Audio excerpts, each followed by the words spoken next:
Hello everyone and welcome back to another tutorial from Finance for Beginners.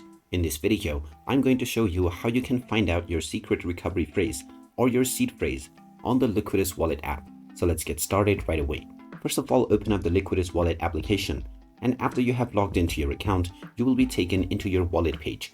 From here, if you need to reveal your secret seed phrase that is required to log into your account, then tap on the menu icon at the top left corner.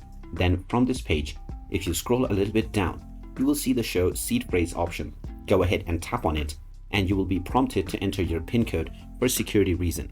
After you enter your PIN code, you will now be shown your seed phrase right away.